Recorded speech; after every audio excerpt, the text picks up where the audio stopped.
All right, so to start off, tell me everything you know about USC, UCLA, Washington, and Oregon. We got a lot of transfers, a lot of new players. It's been interesting to try to prepare for this season because you're just, a lot of these teams, who knows? Like, I don't know if Eric Musselman knows what USC is going to look like. They have a lot of talent, but I think the biggest takeaway I have from looking at every team is that when I played, there was teams where you're like, man, we just got to show up and really kind of be there and we'll win. And there's nobody in the Big Ten because everyone takes it, whether it's NIL or it's just their commitment to the program. There's no team where you're like, we'll show up and win. And there's no easy nights. And with 18 teams that are as good as they are, it's going to be a gauntlet. The bottom is really pretty good. Is there a difference between Pac-12 basketball and environments and what they're coming into? Yes. I just think, and UCLA, I feel like when there's big games there, I think the crowds are pretty good. But Los Angeles is such a different beast. And then you have the Lakers, you have Hollywood, you have the beaches, you have outdoor stuff. I mean, there's a million things going on. And UCLA does well ticket-wise.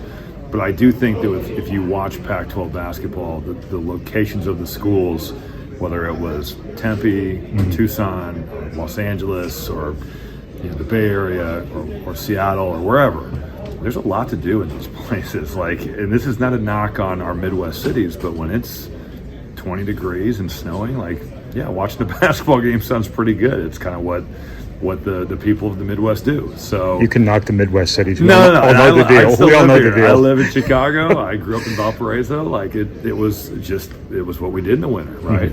You play basketball, you watch basketball. So I think there's a difference, but there's no doubt that these four schools that have come in they've won big. Purdue fans know Washington well. Look at how talented that team was from 09. If you remember that team, they had John Brockman, they had Isaiah Thomas, Quincy Pondexter, Justin Holiday. They had 4 NBA players on that team. So whether it's Brandon Roy's teams, we know what UCLA's been, USC's been really good the last 5 years. That Evan Mobley team was tough, and certainly Dana has done a great job in Oregon. So a lot of talent, a lot of winning, and it only makes the league tougher. In your NBA experience and your cross-continental playing experience, how does travel play into this? Yeah, 3-on-3 wise, the jet lag was ridiculous. And it was just a lot of the teams we were playing weren't dealing with it as much. We were going to Europe so much, and if you're in Serbia and you're going to France, it's like flying from Chicago to St. Louis, right? It's not nearly the same.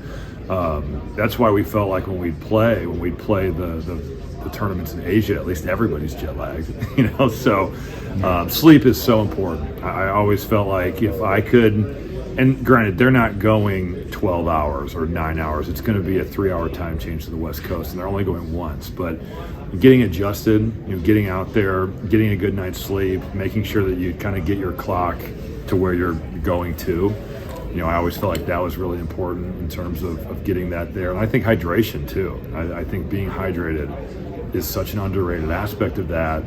NBA is interesting because they've started to kind of go where teams will travel the next day a lot if they can, instead of going after the game, which I think is smart because you can get a good night's sleep instead of getting on the plane and literally flying and getting in at 3 a.m. That makes it pretty hard to get a solid night's sleep. So sleep, hydration, I'm sure that all these schools are consulting NBA people, doctors. It makes sense. How can you give yourself an advantage when everyone's having to do this, but it's something that we've never had to do before? That's difficult. Back to actual basketball. Purdue seems like the most known commodity.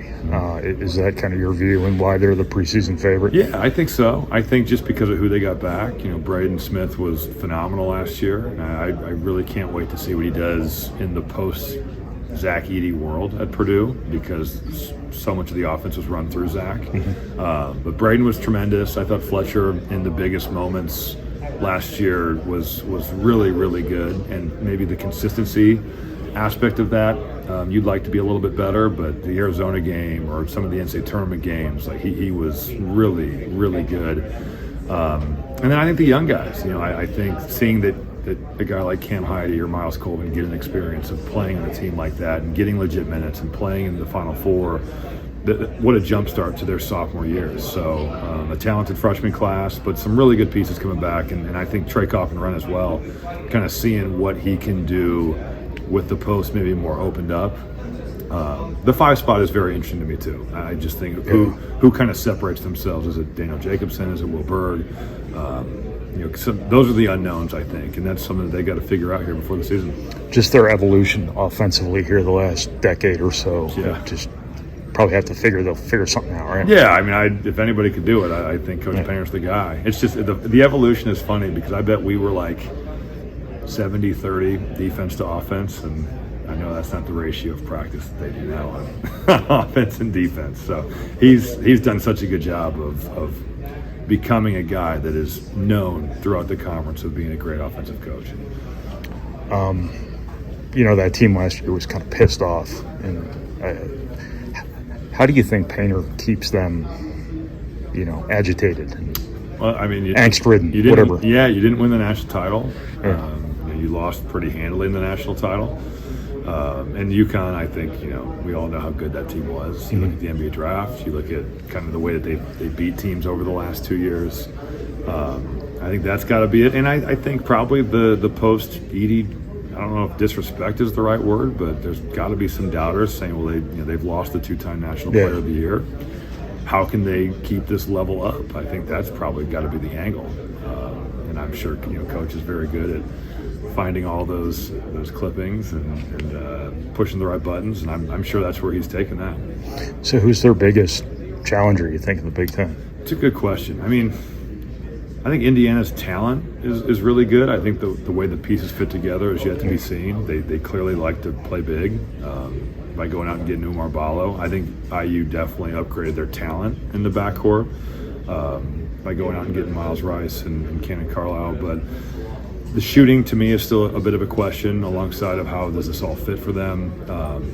Illinois could be. I have no idea how these international players are. If they're really good, then yeah, they're going to be good. And I think the question for Illinois has to be: is this the 2 years ago chemistry of Matthew Meyer's team, or is this last year's team where they seem to really get along and play well together and kind of gel? I think Oregon's going to be good. I think UCLA is going to be good. I think both those teams have the capability of being in that kind of top tier. And I think Maryland's a team that could find their way in there. They need some transfers to play well. Jacoby Gillespie has to be really good at the point guard spot, but Julian Reese, Derek Queen's really talented. I like Selton Miguel's a good transfer from USF. Harris Smith is back, so we'll see. But the league is good luck picking because there's so many teams that have revamped, reloaded, had to go to the portal heavily. It's hard to tell, until the games start being played. Anyone that says they know is probably lying to you. As I guess we'd call you a pundit now.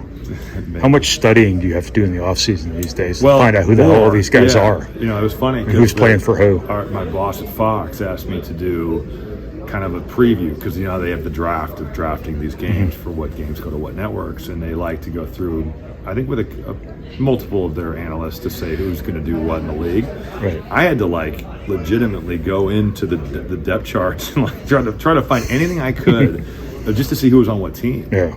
It's changed so much. It used to be, all right, maybe when I was playing, you might lose one guy to transferring, and you might bring one in. You have the freshman, but it's a different world out here now. I come from the you can have a bagel from the NCAA, but you can't have cream cheese or peanut butter, and that's not this world anymore. So why would anyone want peanut butter on a bagel? I've never understood that. I like peanut butter on bagels, but that's because you had to probably load up on protein. That could be, but I really like peanut butter. But it was a violation. Purdue could give us the team-issued bagels, but they couldn't give us the toppings. That made it a meal. The team-issued bagels, huh? Yeah, that made it a meal, so they couldn't do that. But now it's a different. You can make $1 million to go to a school now. And buy all the peanut butter bagels you want. You can get a lot of peanut butter bagels.